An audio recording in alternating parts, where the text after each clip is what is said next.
लहरों से डरकर नौका पार नहीं होती और कोशिश करने वालों की कभी हार नहीं होती। जी हाँ दोस्तों, यदि आप कोशिश करिएगा तो आपका जीवन में कभी भी हार नहीं होगा। दोस्तों जितने भी स्टूडेंट 21 मार्च को हिस्ट्री का बोर्ड एग्जाम देने वाले, आप सभी लोग इस वीडियो को लास्ट तक जरूर देखिएगा, क्योंकि दोस्तों इस वीडियो में हम लोग क्लास 12 के हिस्ट्री के 40 वायरल ऑब्जेक्टिव क्वेश्चन को कवर करेंगे, जो कि आपके फाइनल बोर्ड एग्जाम के लिए काफी ज़्यादा महत्वपूर्ण साबित होने वाले। ठीक है दोस्तों, बहुत सारे स्टूडेंट क्या होते हैं कि वीडियो को लास्ट तक नहीं देखते। इससे आपका क्या होता है दोस्तों कि आपका क्लास 12 का जो बोर्ड एग्जाम होता है वो आपका लाइफ में, आपका जीवन में एक ही बार होता है। ठीक है, और दोस्तों इतना दिन आप क्या पढ़े नहीं पढ़े कोई भी मायने नहीं रखता, लेकिन दोस्तों आप इतना कम समय में क्या पढ़ रहे हैं ये आपके लिए काफ़ी ज़्यादा इंपॉर्टेंट होता है, क्योंकि दोस्तों आपके पास समय बहुत कम है। दोस्तों ये जो क्वेश्चन बताया जा रहा है ये सिर्फ आपका रिवीजन के उद्देश्य से बताया जा रहा है। ठीक है, तो आपको देखना क्या है कि आप 40 क्वेश्चन में से कितने क्वेश्चन का आंसर आप सही कर पा रहे हैं। और दोस्तों यहाँ पे बहुत सारे की पॉइंट भी बताए गए, बहुत सारे और भी इसके अलावा क्वेश्चन बताए गए, उनको भी आपको ध्यानपूर्वक देखना है। ठीक है, और दोस्तों इसी प्रकार से मैं आप लोगों को 40 क्वेश्चन करवाऊंगा सेट बाय सेट, तो आप सभी लोग वीडियो को सभी लोग जरूर देखिएगा। ठीक है, जो कि आपके बोर्ड एग्जाम के लिए काफ़ी हेल्पफुल साबित होंगे। पहले क्वेश्चन क्या बोल रहे हैं कि मोहनजोदड़ो की खोज किसने की थी। आने पर ये मोहनजोदड़ो है, इसकी खोज किसके द्वारा किया गया था। ठीक है, तो दोस्तों ये मोहनजोदड़ो है, इसका खोज जो है वो राखल दास बनर्जी के द्वारा किया गया। ठीक है, कब किया गया तो 1922 ईस्वी में मोहनजोदड़ो का जो है वो खोज किया गया। यह सिंध के लरकाना जिला में स्थित है। ठीक है, तो आपसे क्वेश्चन पूछा जा सकता है कि जो मोहनजोदड़ो है इसकी खोज कब हुई, तो 1922 ईस्वी में इसका खोज हुआ। किसने किया, तो राखल दास बनर्जी। कहाँ पर स्थित है, तो सिंधु नदी के किनारे स्थित है और पाकिस्तान में। ठीक है, नेक्स्ट क्या बोल रहे हैं कि डाकयार्ड यानी गोदीवाड़ा का अवशेष किस नगर से प्राप्त हुआ था। आपको ये जो डाकयार्ड गोदीवाड़ा का अवशेष जो है वो इनमें से कौन सा नगर से प्राप्त हुआ था। तो दोस्तों ये जो डाकयार्ड है इसका जो अवशेष है वो लोथल से प्राप्त हुआ था। ठीक है, तो ऑप्शन डी राइट आंसर होगा लोथल। दोस्तों लोथल जो है वो एक बंदरगाह के लिए काफी ज्यादा प्रसिद्ध है। ठीक है, तो आपसे क्वेश्चन ये पूछा जाएगा कि लोथल किस लिए फेमस था, तो बंदरगाह के लिए, जो कि व्यापारिक दृष्टिकोण से काफी ज्यादा महत्वपूर्ण था। ठीक है, और ये जो लोथल है दोस्तों वो भोगवा नदी के किनारे स्थित है और इसकी खोज जो है वो एस आर राव के द्वारा किया गया। दोस्तों यहाँ पे जितने भी ये पॉइंट दिए गए इन सभी पॉइंट को आप ध्यान पूर्वक देखिएगा, क्योंकि दोस्तों इन सभी पॉइंट से भी आपके एग्जाम में क्वेश्चन पूछे जाते हैं। ठीक है,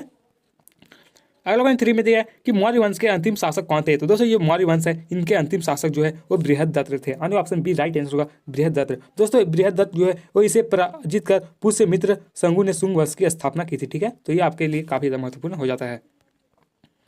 नेक्स्ट क्या बोल रहा है कि अर्थशास्त्र के रचयिता कौन थे। काफी ज्यादा इंपॉर्टेंट क्वेश्चन है कि जो अर्थशास्त्र है इसके रचयिता कौन है। तो दोस्तों अर्थशास्त्र है इसके रचयिता कौटिल्य है। यानी ऑप्शन बी राइट आंसर होगा। दोस्तों ये जो कौटिल्य है इन्हें और भी कई नामों से जाना जाता है। ठीक है, चाणक्य और विष्णुगुप्त। तो यदि कौटिल्य ऑप्शन में नहीं रहेगा और चाणक्य या विष्णुगुप्त में कोई भी रहेगा तो आपको सही आंसर करना है। ठीक है, दोस्तों ये जो चंद्रगुप्त के प्रधानमंत्री अर्थशास्त्र के राजनीति के बारे में वर्णन किया गया इस पुस्तक में। ठीक है, तो आपसे क्वेश्चन में पूछा गया कि जो अर्थशास्त्र इसमें किसके बारे में वर्णन किया गया, तो चंद्रगुप्त के प्रधानमंत्री अर्थशास्त्र के राजनीति के बारे में। ठीक है, अगला क्वेश्चन 5 में दिया है कि मृतकों का टीला कहा जाता है। जो मृतकों का टीला है वो किससे कहा जाता है। दोस्तों मृतकों का जो टीला है वो मोहनजोदड़ो को कहा जाता है। तो ऑप्शन बी राइट आंसर होगा मोहनजोदड़ो। दोस्तों ये जो मोहनजोदड़ो है वो सिंधी भाषा का शब्द है। तो कई बार क्वेश्चन में पूछा जाता है कि जो मोहनजोदड़ो शब्द है वो कौन सा भाषा का शब्द है, तो सिंधी भाषा का शब्द, जिसका अर्थ मृतकों का टीला होता है। ठीक है, मोहनजोदड़ो का जो शाब्दिक अर्थ है वो क्या होता है, तो मृतकों का टीला, और इससे सिंध का बाग भी कहा जाता है। ठीक है, अगला क्वेश्चन 6 में दिया है कि हड़प्पा की खोज किस वर्ष हुई। काफी ज्यादा भी क्वेश्चन है कि जो हड़प्पा है इसकी खोज कब हुई थी। तो दोस्तों ये जो हड़प्पा है इसकी खोज 1921 ईस्वी में हुआ था। किसके द्वारा इसका खोज किया गया फ्रेंड, तो इसका खोज जो है वो दयाराम साहनी के द्वारा किया गया था। ठीक है, किसके द्वारा, दयाराम साहनी के द्वारा। कब, तो 1921 ईस्वी में। कौन सा नदी के किनारे स्थित है फ्रेंड, तो ये जो हड़प्पा है वो रावी नदी के किनारे स्थित है। ठीक है, अगला क्वेश्चन 7 दिया है कि सिंधु घाटी सभ्यता में नृत्य करती हुई लड़की की मूर्ति किस स्थान से प्राप्त हुई थी। काफी ज्यादा भी क्वेश्चन है कि जो सिंधु घाटी सभ्यता है इसमें जो नृत्य करती हुई लड़की का जो अवशेष मिला था वो कौन सा स्थान से मिला था, तो मोहनजोदड़ो से मिला था फ्रेंड ये जो नृत्य करती हुई लड़की। और ये जो मूर्ति फ्रेंड वो कौन सा धातु से बनाया गया था, तो कांस्य धातु से ये जो मूर्ति है वो बनाया गया था। ठीक है, अगला क्वेश्चन क्या बोल रहा है कि मौर्य साम्राज्य की स्थापना किसने की। काफी ज्यादा भी क्वेश्चन है ये मौर्य साम्राज्य है इसकी स्थापना जो है वो किसके द्वारा किया गया। तो दोस्तों मौर्य साम्राज्य की स्थापना चंद्रगुप्त मौर्य के द्वारा कराया गया था। तो ऑप्शन बी राइट आंसर हो जाएगा। ठीक है, चंद्रगुप्त मौर्य। और दोस्तों ये मौर्य वंश की स्थापना जो है वो 322 ईसा पूर्व में नंद वंश के शासक धरानंद को पराजय कर चंद्रगुप्त मौर्य ने चाणक्य के सहयोग से किया था। तो आपसे क्वेश्चन पूछा गया कि मौर्य वंश की स्थापना कब हुई, तो 322 ईसा पूर्व। ठीक है, और किसके सहयोग से हुआ, तो चंद्रगुप्त मौर्य के चाणक्य के सहयोग से हुआ था। ठीक है, मौर्य वंश की स्थापना। अगला क्वेश्चन दिया गया कि मौर्य साम्राज्य में प्रचलित मुद्रा का क्या नाम था। ये मौर्य साम्राज्य इसमें जो प्रचलित मुद्रा है उसको क्या कहा था, तो दोस्तों उसे पंड कहा जाता था। ऑप्शन ये राइट आंसर होगा पंड। ठीक है, दोस्तों वाणिज्य व्यापार का अध्यक्ष जो है वो पन्ना अध्यक्ष कहलाता था, वो कृषि विभाग का जो अध्यक्ष है वो उसे सीता अध्यक्ष कहा जाता था। ठीक है, अगला क्वेश्चन 10 में दिया कि मुद्राक्षस के लेखक निम्न में से कौन है। अगर ये मुद्राक्षस है इसके लेखक कौन है, तो दोस्तों ये मुद्राक्षस है इसके लेखक जो है वो विशाखा दत्त है, यानी option D right answer Vishakha Datta. इस पुस्तक में नंद वंश की समाप्ति एवं मौर्य वंश की स्थापना का वर्णन मिला है। ठीक है, तो आपसे क्वेश्चन में घुमा के पूछा जा सकता है ये मुद्राक्षस पुस्तक है, इसमें जो है वो किसके बारे में वर्णन किया गया। ठीक है, तो दोस्तों इसमें जो है वो नंद वंश और मौर्य वंश की स्थापना का वर्णन किया गया। दोस्तों यहाँ पे जितने भी क्वेश्चन बताए जा रहे हैं ये सभी क्वेश्चन आपके फाइनल बोर्ड एग्जाम के लिए काफी ज्यादा महत्वपूर्ण होने वाले, तो प्लीज आप इन सभी क्वेश्चन को अच्छी तरह से ध्यानपूर्वक याद कर लीजिएगा और एकदम वीडियो को पूरा लास्ट तक देख रहे हैं। ठीक है, अगला क्वेश्चन 11 दे कि निम्नलिखित में से कौन मौर्य वंश का शासक नहीं है। अगर इनमें से कौन सा जो है वो मौर्य वंश का शासक नहीं था, तो दोस्तों ये जो है बिंदुसार ये भी मौर्य वंश के शासक थे, अशोक भी थे, चंद्रगुप्त मौर्य भी थे, लेकिन ये जो अजातशत्रु है ये मौर्य वंश के शासक नहीं थे। तो ऑप्शन डी राइट आंसर होगा अजातशत्रु। दोस्तों बिंदुसार जो है वो बिंबिसार का पुत्र था। ठीक है, ये जो बिंदुसार है ये किसका पुत्र था, तो बिंबिसार का। ठीक है, बिंदुसार का जो कार्यकाल है वो कब से कब तक रहा, तो बिंदुसार का जो कार्यकाल है वो 544 ईसा पूर्व से लेकर के 492 ईसा पूर्व तक रहा। ठीक है, तो आपसे क्वेश्चन में पूछा जा सकता है कि बिंदुसार का कार्यकाल कब से कब तक रहा, तो 544 ईसा पूर्व से 492 ईसा पूर्व। दोस्तों यहाँ पे जितने भी की पॉइंट दिए गए ये सभी क्वेश्चन को आप लोगों ने अच्छी तरह से कॉपी में लिख लीजिएगा और जब तक आपका एग्जाम नहीं हो जाता तब तक आपको पढ़ते रहना। ठीक है, अगला क्या बोल रहा है कि चंद्रगुप्त मौर्य ने सेल्यूकस को कब पराजित किया था। आने वाला चंद्रगुप्त मौर्य है, तो दोस्तों इन्होंने सेल्यूकस को जो है वो 322 ईसा पूर्व पराजित किया था। तो ऑप्शन बी राइट आंसर होगा। दोस्तों सेल्यूकस निकेटर जो है वो सिकंदर का सेनापति था। ठीक है, तो आपसे क्वेश्चन पूछा जाएगा कि सेल्यूकस निकेटर जो है वो किसका सेनापति था, तो सिकंदर का। ठीक है, इसी की बेटी हेलेना से मौर्य का विवाह हुआ था। ठीक है, तो दोस्तों इसकी बेटी की हेलेना जो है उसका मौर्य से विवाह था। बदले में ये अपने ससुर को यानी सेल्यूकस निकेटर को जो वो 500 हाथी जो है वो देता है। ठीक है, अगला क्वेश्चन दिया गया कि अमरावती का स्तूप किस राज्य में स्थित है। आने वाले जो अमरावती का स्तूप है वो कौन सा राज्य में स्थित है, तो अमरावती का जो स्तूप है वो आंध्र प्रदेश में स्थित है। अन्य ऑप्शन ये राइट आंसर होगा आंध्र प्रदेश। दोस्तों ये जो अमरावती का स्तूप है वो आंध्र प्रदेश के गुंटूर जिला में स्थित है। कौन सा जिला, तो गुंटूर जिले में। ठीक है, कौन सा नदी किनारे पर है, तो कृष्णा नदी के दाहिने तट पर स्थित है और इसे अमरेश्वर स्तूप भी कहा जाता है। ठीक है, तो ये आपके लिए काफी ज्यादा महत्वपूर्ण है। अगला क्वेश्चन क्या दिया बोल रहे हैं कि बुद्ध के पूर्व जन्म की कथाएं निम्नलिखित में से किसमें संकलित है। तो दोस्तों इसका जो है राइट आंसर जातक कथा। जी हाँ, तो जातक कथा में संकलित है। दोस्तों ये पंचतंत्र के लेखक कौन है, तो दोस्तों पंचतंत्र के जो लेखक है वो विष्णुवर्धन है। ठीक है, अगला क्वेश्चन क्या बोल रहा है कि भोपाल की किस बेगम ने सांची के स्तूप में संरक्षण में योगदान दिया था। आने पर ये जो भोपाल के इनमें से कौन सा बेगम जो वो सांची के स्तूप में काफी ज्यादा योगदान दिया था, तो शाहजहां बेगम और सुल्तान जहां बेगम जो है वो काफी ज्यादा योगदान दिए थे। तो ऑप्शन डी राइट आंसर होगा, बी और सी दोनों। ठीक है, दोस्तों ये जो सांची का स्तूप है वो कहाँ पर स्थित है, तो मैंने आपको बताया कि जो सांची का स्तूप है वो मध्य प्रदेश के रायसेन जिला में स्थित है, जिसकी खोज जो है फ्रेंड वो 1818 ईस्वी में जनरल टेलर ने किया था। तो आपसे क्वेश्चन पूछा जा सकता है कि जो सांची है इसका स्तूप का जो है वो इसका बनाया गया, तो इसकी खोज जो है 1818 में हुआ और इसे जनरल टेलर ने इसकी खोज किया था। ठीक है, कौन सा राज्य में है, तो मध्य प्रदेश। नेक्स्ट बोल रहा है कि बुद्ध के बचपन का नाम क्या था। काफी अभी क्वेश्चन है, ये गौतम बुद्ध का बचपन का नाम क्या है, तो दोस्तों गौतम बुद्ध का जो बचपन का नाम था वो सिद्धार्थ था। तो ऑप्शन डी राइट आंसर होगा सिद्धार्थ। यदि बात करें इनका जन्म कब हुआ, तो दोस्तों इनका जन्म जो है वो 563 ईसा पूर्व जो है वो लुम्नी में हुआ था। ये जो लुम्नी कहाँ पर है, तो ये जो लुम्नी है वो नेपाल में स्थित है। ठीक है, यदि बात करें इनका मृत्यु की, तो इनकी मृत्यु जो है वो 483 ईसा पूर्व हुआ था। ठीक है, कहाँ पर, तो कुशीनगर में। इनके पिता का नाम सुधोधन था। ठीक है, और इनकी माता का जो नाम था वो महामाया और वहीं इनकी पत्नी का नाम जो है वो यशोधरा था। ठीक है, अगला क्वेश्चन क्या बोल रहे हैं कि महावीर का जन्म कहाँ हुआ था। दोस्तों ये महावीर का जन्म जो है वो वैशाली में हुआ था। तो ऑप्शन ये राइट आंसर होगा वैशाली। दोस्तों महावीर का जन्म कब हुआ, तो 540 ईसा पूर्व जो है वो महावीर का जन्म हुआ था। ठीक है, इनकी मृत्यु कब हुई थी, तो 468 ईस्वी पूर्व इनकी मृत्यु होगी। इनके माता का नाम जो है वो त्रिशला था। ठीक है, और पिता का नाम सिद्धार्थ था। ठीक है, और इनके बचपन का नाम जो है वो वर्धमान था। नेक्स्ट 18 में दिया है कि जैन समुदाय में प्रथम विभाजन के श्वेतांबर संप्रदाय के संस्थापक कौन थे। ठीक है, तो दोस्तों जैन संप्रदाय में प्रथम विभाजन जो संप्रदाय के जो संस्थापक थे वो स्थल भद्र थे। तो ऑप्शन बी राइट आंसर होगा स्थूल भद्र। अगला क्वेश्चन 19 में देखा कि स्तूप संबंधित है, वो ये जो स्तूप है वो इनमें से किससे संबंधित है, तो बौद्ध धर्म से। यानी ऑप्शन सी राइट आंसर होगा बौद्ध।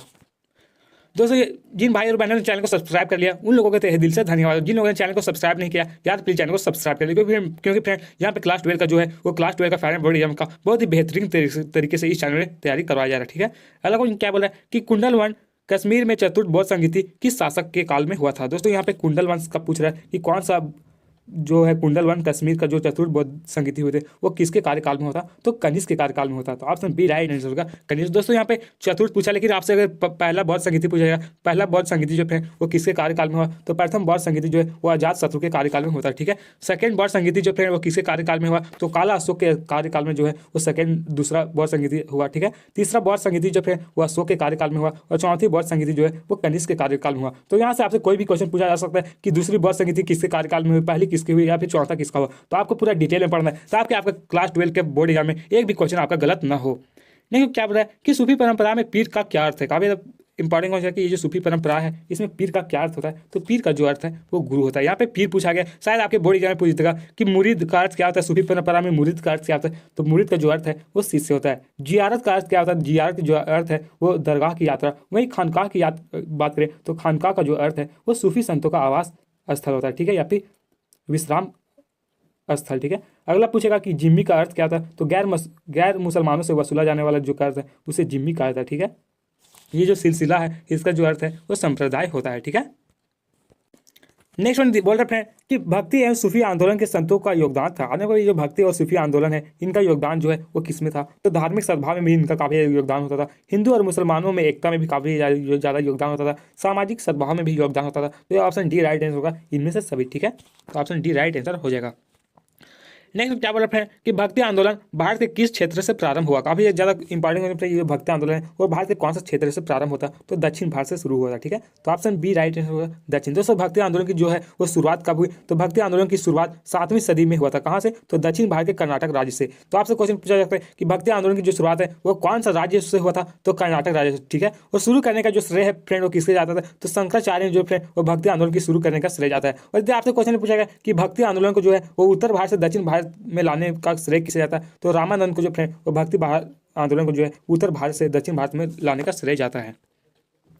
अगला क्वेश्चन बोल रहा है कि कीर्तन को प्रारंभ करने वाला संत का क्या नाम था? हमें बताने जो कीर्तन को प्रारंभ करने वाले संत है उसे क्या नाम था? तो चैतन्य महाप्रभु। यानी ऑप्शन डी राइट आंसर होगा चैतन्य महाप्रभु। ये चैतन्य महाप्रभु जो है वो बंगाल के प्रमुख संत थे। तो कई बार क्वेश्चन पूछा है कि चैतन्य महाप्रभु कहाँ के प्रमुख संत थे? तो बंगाल के। ये सगुन परंपरा के थे, ठीक है। चैतन्य महाप्रभु कौन सा परंपरा के थे? तो सगुन परंपरा।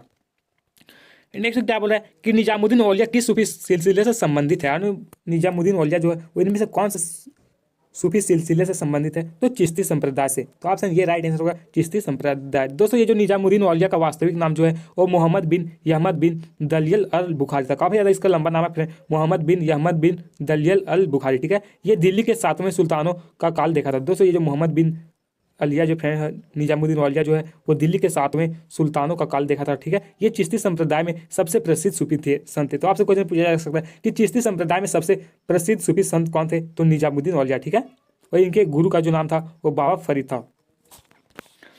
नेक्स्ट दिया गया कि तालवंडी किसका जन्म स्थान था? ये तालवंडी है वो इनमें से किसका जन्म स्थान हुआ था तालवंडी में? तो गुरु नानक का जो जन्म है वो तालवंडी में हुआ था। तो कब हुआ था? तो गुरु नानक का जो जन्म है वो 1469 ईस्वी में पंजाब के तालवंडी में हुआ था, ठीक है। तो आपसे क्वेश्चन में पूछा जा सकता है कि गुरु नानक का जन्म कब हुआ? तो 1469 ईस्वी में। कहाँ पर? तो पंजाब के तालवंडी में, ठीक है। ये सिख धर्म के संस्थापक थे। यानी ये जो गुरु नानक है फ्रेंड वो कौन से धर्म के संस्थापक थे? तो सिख धर्म के, ठीक है। और इनकी मृत्यु जो है वो 1538 ईस्वी में हो जाती है। यानी गुरु नानक का जो मृत्यु है वो 1538 ईस्वी में हुआ था।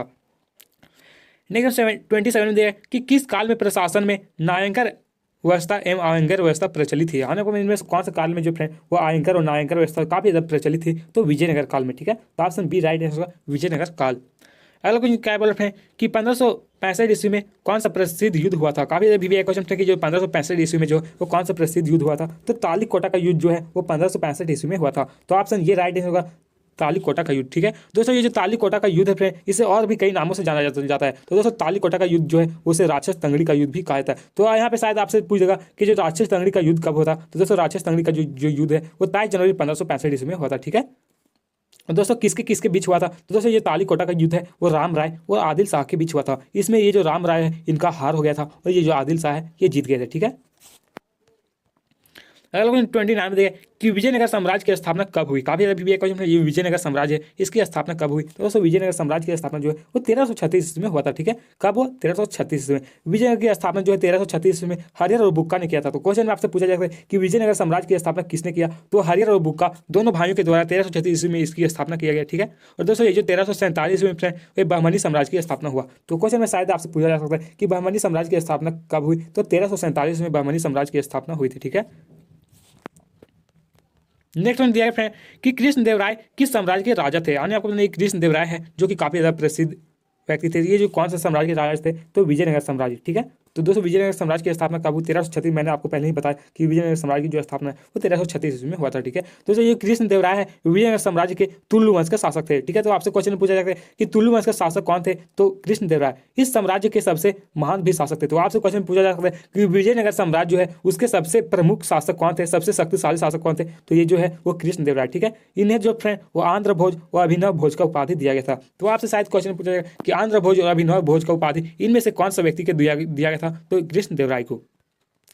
अगला क्वेश्चन क्या बोल रहा है कि प्रसिद्ध ऐतिहासिक स्थल हम्पी किस जिले में स्थित है। तो दोस्तों ये हम्पी है वो विजयनगर साम्राज्य की राजधानी थी। तो ये कहाँ पर स्थित है, तो विजयनगर में। तो ऑप्शन डी राइट आंसर होगा विजयनगर। दोस्तों हम्पी जो है वो हम्पी विजयनगर के कर्नाटक जिले में स्थित है। ठीक है, इसकी खोज जो है 1800 ईस्वी में कॉलिन मैकेंजी ने किया था। तो हम्पी का खोज किसने किया, तो कॉलिन मैकेंजी ने। कब किया, तो 1800 ईस्वी में। ठीक है, इसे 1986 ईस्वी में यूनेस्को के द्वारा जो है वो विश्व पुरातत्व स्थल घोषित किया गया। तो आपसे क्वेश्चन पूछा जा सकता है कि हम्पी को जो है वो यूनेस्को के द्वारा जो है वो विश्व पुरातत्व स्थल कब घोषित किया गया था, तो 1986 ईस्वी में।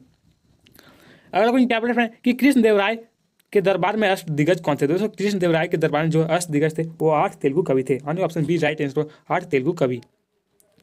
अगर कोई क्या बोल रहे हैं कि विजयनगर की स्थापना किसने की, तो मैंने आपको पहले ही बता दिया कि ये जो विजयनगर साम्राज्य है इसकी स्थापना 1336 ईस्वी में हरिहर और बुक्का के द्वारा किया गया था। तो ऑप्शन ये राइट आंसर होगा हरिहर और बुक्का। दोस्तों विजयनगर साम्राज्य है इसमें टोटल 4 वंशों ने शासन किया। कौन, तो आपसे क्वेश्चन पूछा जा सकता है कि विजयनगर साम्राज्य में कितने वंशों ने शासन किया, तो 4 वंश। कौन कौन, संगम वंश, सुलु वंश, तुलु वंश और अराविड वंश। ठीक है, नेक्स्ट क्या बोल रहा है कि अकबरनामा की रचना किसने किया, तो अबुल फजल के द्वारा जो फ्रेंड वो अकबरनामा का रचना किया गया। तो ऑप्शन डी राइट आंसर होगा अबुल फजल। कौन सा भाषा में किया गया फ्रेंड, तो फारसी भाषा में। ठीक है, अगर 35 में देखिए कि प्रथम पानीपत का युद्ध कब लड़ा गया था। दोस्तों प्रथम पानीपत का जो युद्ध है वो 1526 ईस्वी में लड़ा गया था। वैसे डेट की बात करें तो 21 अप्रैल 1526 ईस्वी के जो फ्रेंड वो प्रथम पानीपत का युद्ध लड़ा गया था। ठीक है, किसके किसके बीच ये युद्ध हुआ था फ्रेंड, तो पानीपत का जो पहला युद्ध है वो इब्राहिम लोदी और बाबर के बीच हुआ था। ठीक है, किसके किसके बीच, तो इब्राहिम लोदी और बाबर। इसमें इब्राहिम लोदी जो इसका हार हुआ था और जो बाबर है वो जीत गए थे। ठीक है, नंबर 36 में देखिए कि आइन ए अकबरी कितने भागों में विभक्त है। तो दोस्तों जो आइन ए अकबरी है वो टोटल 5 भागों में विभक्त है। तो ऑप्शन डी राइट आंसर होगा 5 भागों में। ठीक है, दोस्तों ये आइन ए अकबरी है ये किसके द्वारा लिखा गया, तो आइन ए अकबरी जो है वो अबुल फजल के द्वारा लिखा गया था। किसके द्वारा, अबुल फजल के द्वारा लिखा गया। और कौन सा भाषा में लिखा गया, तो मैंने आपको बताया कि ये जो आइन ए अकबरी है वो फारसी भाषा में लिखा गया था। ठीक है, और कितने भागों में लिखा गया था, तो टोटल 5 भागों में लिखा गया था। अगला 37 दे कि अकबर का वित्त मंत्री कौन था। तो दोस्तों ये जो अकबर है इसके वित्त मंत्री जो है वो टोडरमल थे। तो ऑप्शन सी राइट आंसर होगा टोडरमल। नेक्स्ट क्या बोला है कि तंबाकू पर किस शासक ने प्रतिबंध लगाया था। तो दोस्तों ये तंबाकू पर है वो कौन सा शासक के द्वारा प्रतिबंध लगाया गया था। दोस्तों तंबाकू पर जो है वो जहांगीर ने प्रतिबंध लगाया था। लेकिन दोस्तों तंबाकू का सेवन सबसे पहली बार किसके द्वारा किया गया, तो बाबर के द्वारा। ठीक है, तो यहाँ पे चलिए थोड़ा सा की पॉइंट मैंने बता दिया कि जो तंबाकू पर प्रतिबंध जहांगीर ने लगाया। ठीक है, किंतु इसकी खोज जो है वो अकबर ने किया था। तंबाकू का खोज किसने किया, तो अकबर ने इसकी खोज किया। यह खेती जो है वो तंबाकू जो खेती है वो पुर्तगाल से जो भारत आया था। ठीक है, कब आए फ्रेंड, तो 1604 ईस्वी में। 1604 ईस्वी में इसका खोज हुआ दोस्तों। ठीक है, अगर 39 में देखें कि मुगल काल में सर्वाधिक उपजाऊ भूमि को क्या कहा जाता था। ये मुगल काल है इसमें सर्वाधिक उपजाऊ भूमि को क्या कहा जाता था, तो पोलज। ऑप्शन ये राइट आंसर हो जाएगा। ठीक है, दोस्तों ये जो आइन ये अकबरी में है ये मुगल काल की भूमि को जो है वो 4 भागों में बांटा गया। तो आपसे क्वेश्चन पूछा जाएगा कि जो आइन ये अकबरी पुस्तक है इसमें मुगल कालीन नगरों में जो भूमि को कितने भागों में बांटा गया, तो 4 भागों में। ठीक है, नेक्स्ट दिया गया जो कि इस वीडियो का लास्ट क्वेश्चन है कि मुगल काल में साम्राज्य की आय सर्वाधिक महत्वपूर्ण साधन क्या था। दोस्तों सर्वाधिक जो आय का महत्वपूर्ण साधन था वो भू राजस्व यानी खिराज। राइट आंसर हो जाएगा, ऑप्शन डी राइट आंसर हो जाएगा। तो दोस्तों आज की इस वीडियो में बस इतना ही। और दोस्तों जब क्लास 12 का फाइनल बोर्ड एग्जाम में अच्छे खासे नंबर लाना चाहते हैं तो ज़्यादा कुछ भी नहीं करना क्या कि दोस्तों कि आपको इतना कम समय में दोस्तों आपका जितने भी चैप्टर पढ़ना है उन हर एक चैप्टर का आपको इंपॉर्टेंट एमसीक्यू क्वेश्चन कर लेना, ठीक है, हर एक चैप्टर का। और जितने भी मॉडल सेट आए उनका भी कंप्लीट सॉल्यूशन कर लेना। दोस्तों यदि आप इनका कंप्लीट सॉल्यूशन जानना चाहते हैं, हर एक मॉडल सेट का जितने भी क्वेश्चन पूछेंगे, मैंने इस चैनल में 280 क्वेश्चन सिर्फ हिस्ट्री से करवाए। यदि आप इस वीडियो को लास्ट तक देख लेते तो मैं आपको गारंटी के साथ कर सकता हूँ कि आपका हिस्ट्री से एक भी एमसीक्यू क्वेश्चन नहीं छूटेगा। तो दोस्तों इस वीडियो को यदि आप देखना चाहते हैं तो मैं इस वीडियो को डिस्क्रिप्शन में लिंक दे दूंगा उस वीडियो का, ठीक है, तो आप उसको भी लास्ट में जाकर देख सकते हैं, ठीक है। और दोस्तों मैं आपको टोटल 5 सेट इसी तरह से करवाऊंगा, 5 भागों में आपको 40 क्वेश्चन करवा जाएगा। तो प्लीज़ चैनल को सब्सक्राइब कर ले। जिन भाई और बहनों ने चैनल को सब्सक्राइब कर लिया उन लोगों को तहे दिल से धन्यवाद, और जिन लोगों ने चैनल को सब्सक्राइब नहीं किया यार प्लीज़ चैनल को सब्सक्राइब कर ले।